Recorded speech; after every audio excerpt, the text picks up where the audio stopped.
வணக்கம். எல்லோரும் நல்லா இருக்கீங்களா? நல்லா இருப்பேன்னு நம்புகிறேன். நல்லா இருக்கணும். தினம் தினம் ஜோதிடம் சார்ந்த நிறைய விஷயம் நம்ம சேனலில் பேசிகிட்டு வந்துருக்கோம். அப்படி இப்போ பார்க்க போகிறது பார்த்தீங்கன்னா குருப்பெயர்ச்சி பலன்கள். குருப்பெயர்ச்சி பலன்கள் பார்த்தீங்கன்னா 2026 ஜூன் மாதம் 2ஆம் தேதி குரு பயிற்சி ஆகிறாரு. ஒரு ராசிக்கே நம்ம பார்த்துட்டு வந்துட்டுருக்கோம். அப்படி இப்போ பார்க்க போகிறது பார்த்தீங்கன்னா மிதுன ராசிங்க.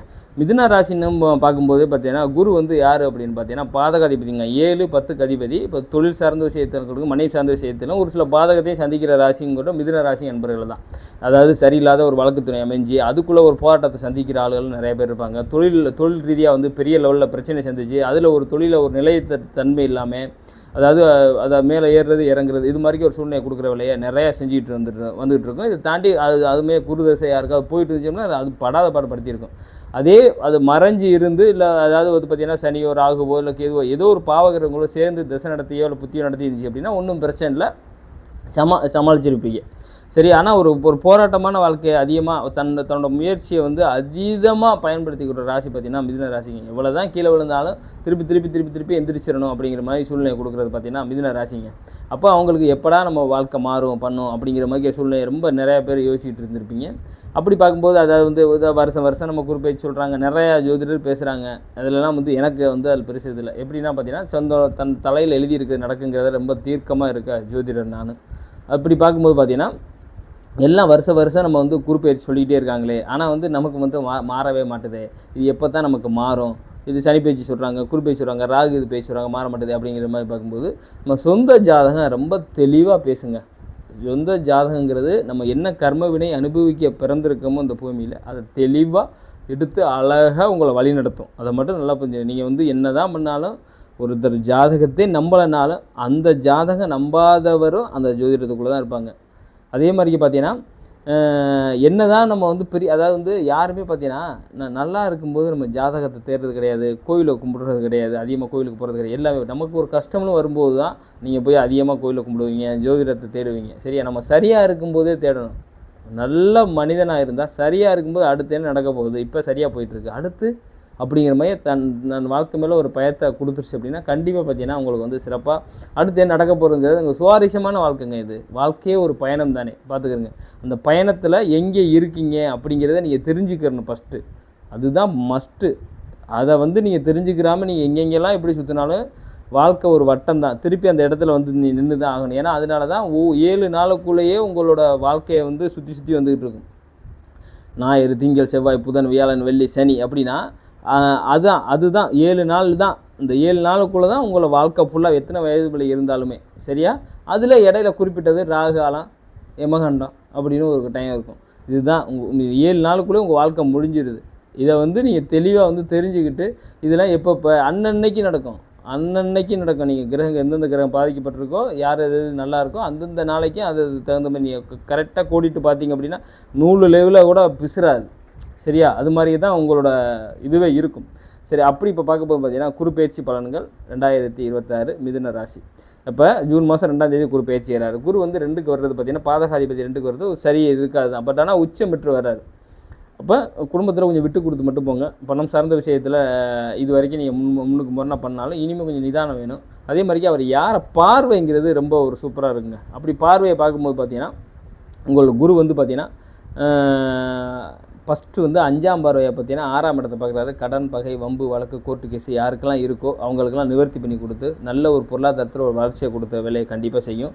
விருச்சகத்தில் யாருக்காவது கிரகம் இருந்து திசை நடத்தணும். நல்லா ஃபஸ்ட்டு புரிஞ்சுக்கிறங்க.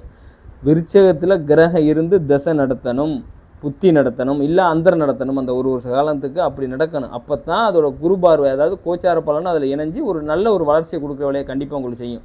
நீங்கள் வந்து இல்லை எனக்கு வந்து எல்லாரும் குரு பேசுகிறோம் அப்படின்னு நமக்கு அந்த அந்த வீட்டில் என்ன கிரகம் இருக்குது, என்ன நேரம் நடந்துக்கிட்டு இருக்கிறது தான் ரொம்ப முக்கியம். அதே மாதிரியே அடுத்து மகரத்தை பார்க்குறாரு 8ஆம் பார்வையை. யாரெல்லாம் தலைமறைவாக இருக்கீங்களோ கடன் தொல்லைனால இல்லை ஊரில் ஏதாவது பிரச்சனை தலைமறைவாக இருந்தாலும் சரி, கஷ்ட காலங்களில் வந்து ரொம்ப நெருக்கடியான சூழ்நிலை நம்ம வந்து தற்கொலை பண்ணும் எண்ணத்தை கொடுத்து தற்கொலை முயற்சியெல்லாம் பண்ணி இருந்த ஆளுகள்லாம் பார்த்தீங்கன்னா இந்த 8ஆம் இடத்துல இருக்க கிரகங்கள் யாருக்கா திசை நடத்தினா இந்த சூழ்நிலையெல்லாம் கண்டிப்பாக நடக்கும். அப்போ அந்த குரு வந்து கடகத்திலேருந்து உங்களுக்கு 7ஆம் பார்வையாக மகரத்தை பார்க்கும்போது கண்டிப்பாக பார்த்தீங்கன்னா ஒரு நிவர்த்தி இருக்கும். திடீர் அதிர்ஷ்டம் தன ஒரு பொருளாதாரத்தில் டக்குன்னு ஒரு வளர்ச்சி. அதே மாதிரிக்கு புதையல் யோகம், லாட்ரி யோகம், எதிர்பாராத ஒரு பணம், உழைக்காமல் வர்ற பணம், இது மாதிரி ஒரு அமைப்பை நிறையா கொடுக்குற வேலையை கண்டிப்பாக வந்து மகர வீட்டில் இருக்க கிரகம் வந்து கண்டிப்பாக செஞ்சு பெரிய லெவலில் ஒரு வெற்றியை கொடுக்குற வேலையை கண்டிப்பாக செஞ்சு கொடுக்குங்க. அதே மாதிரியே அடுத்து நீங்கள் பார்க்கும்போது பார்த்தீங்கன்னா உங்களுக்கு வந்து 9ஆம் பார்வையை வந்து மீனத்தை பார்க்குறாரு. மீனத்தில் யாராவது தொழில் பண்ணி, அதாவது மீன வீட்டில் யாராவது கிரகங்கள் வந்து தொழில் பண்ணி நட்டம்லாம் லாஸு, அதாவது வந்து பொருளாதாரத்தில் மிகப்பெரிய சரிவு, இது மாதிரி ஒரு சூழ்நிலை யாருக்காவது மிதுன ராசி என்பவர்கள் சந்திச்சுக்கிட்டு இருந்தீங்க அப்படின்னா இந்த வர்ற குரு பயிற்சி பார்த்தீங்கன்னா குரு 9ஆம் பார்வை பார்க்குறது பெரிய ஒரு பாக்கியமான ஒரு பார்வைங்க. அது பார்த்தீங்கன்னா உங்களுக்கு தொழிலில் இது வரைக்கும் நீங்கள் நட்டப்பட்டு இருந்தீங்கனாலும் நல்ல ஒரு லாபத்தை கொடுத்து, ஒரு பொருளாதாரத்தில் பெரிய ஒரு வளர்ச்சியை கொடுத்து, ஒரு சிறப்பான வாழ்க்கையை அமைச்சு கொடுக்க வேலையை கண்டிப்பாக வந்து குரு செய்யும். உங்களுக்கு மீனத்தில் ஏதாவது கிரகம் இருந்து திசையோ புத்தியோ அந்தரமோ நடக்கணும் பர்டிகுலராக. அது சொந்த ஜாதகம் ரொம்ப தெளிவாக பேசணும்னு நான் திருப்பி நான் சொல்கிறது காரணமே, நம்ம என்ன கர்மா வாங்கி வந்திருக்கோமோ அது கண்டிப்பாக நடக்கும். அதுக்கு தகுந்த மாதிரிக்கே நீங்கள் பார்த்து நல்ல ஜோதிடராக இருந்தாலும் சரி, நமக்கு நீங்கள் பார்த்துருந்தாலும் சரி, நீங்கள் தெரிஞ்சுக்கிட்டு அதுக்கு மாதிரிக்கு நீங்கள் நடந்துக்கிட்டீங்க அப்படின்னா கண்டிப்பாக சிறப்பாக இருக்கும். நான் சொல்கிற இந்த 3 வீட்டில் கிரகங்கள் வந்து தசை நடத்தணும். அதே மாதிரிக்கே 2ஆம் இடத்துலங்க, இப்போ 2ஆம் இடத்துல வந்து இப்போ வந்து குரு வந்து பாதகாதிபதி மறைஞ்சால் ரொம்ப நல்லது. பட் ஆனால் பலம் பெற்று அப்போ 2ஆம் இடத்துல உங்களுக்கு வந்து பார்த்தீங்கன்னா ஏதோ ஒரு கிரகம் பார்த்தீங்கன்னா சனியோ ராகுவோ ஏதோ தொடர்படுத்தி நீங்கள் ஒரு கஷ்டமான சூழ்நிலையில் நீங்கள் பணம் சார்ந்து சம்பாதிக்கல பெரிய போராட்டத்தை இருந்தீங்கன்னா அந்த கிரகத்தோட 2ஆம் இடத்துல யாராவது கிரகம் அந்த குரு வந்து கோச்சாக்குளம் இணையும் போது ரொம்ப வளர்ச்சியாக இருக்கும். இதை விட பெரிய லெவலில் இருக்கும். பார்வையை விட பெரிய லெவலில் கடகத்தில் ஏதோ ஒரு கிரகம் இருக்குது.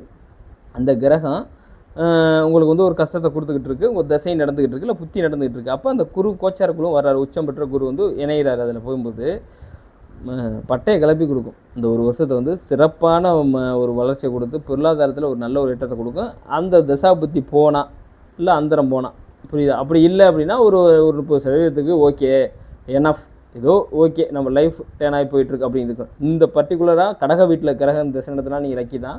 விருச்சிகத்தில் கிரகங்கள் இருந்து தசை நடத்தினாலும் நீங்கள் லக்கி தான். மகரத்தில் கிரகம் இருந்து தசை நடத்தினாலும் உங்களுக்கு லக்கி தான். அதே மாதிரிக்கு பார்த்தீங்கன்னா மீனத்தில் கிரகங்கள் வந்து திசை நடத்தினாலும் உங்களுக்கு லக்கி தான். இதெல்லாம் வந்து உங்களுக்கு வந்து பெரிய ஒரு அதிர்ஷ்டத்தை கொடுத்து ஒரு பொருளாதாரத்தில் அடுத்த கட்ட வளர்ச்சி கொடுக்கும். வீட்டில் மட்டும் கொஞ்சம் விட்டு கொடுத்துப்போங்க. பணம் வந்ததுக்கப்புறம் கொஞ்சம் நிதான போக்கு நீங்கள் கையாண்டிங்க அப்படின்னா கண்டிப்பாக வந்து சிறப்பான வருஷமாக அந்த ஜூன் மாதம் 2ஆம் தேதிக்கு அப்புறம் இருக்கும். இந்த குரு பயிற்சி பார்த்தீங்கன்னா உங்களுக்கு சிறப்பாகவே இருக்கும். நீங்கள் பண்ணுற முயற்சிலாம் எவ்வளோ நிறையா கஷ்டம் செஞ்சுப்பீங்க. அதாவது கீழே விழுந்து திருப்பி எந்திரிப்பான்ல, அவனில் ஒரு ராசி பார்த்தீங்கன்னா மிதுன ராசி ஒன்றுங்க. அப்போ அந்த கஷ்டத்துக்குலாம் இந்த விடை வந்து கண்டிப்பாக வந்து உங்களுக்கு வந்து இந்த குரு பயிற்சி கொடுக்கும். ஜோதிடம் சார்ந்த நிறைய விஷயம் நம்ம சேனலில் பேசிட்டு வந்துட்டுருக்கோம். அடுத்தடுத்த பதிவில் நிறையா பேசுவோம்.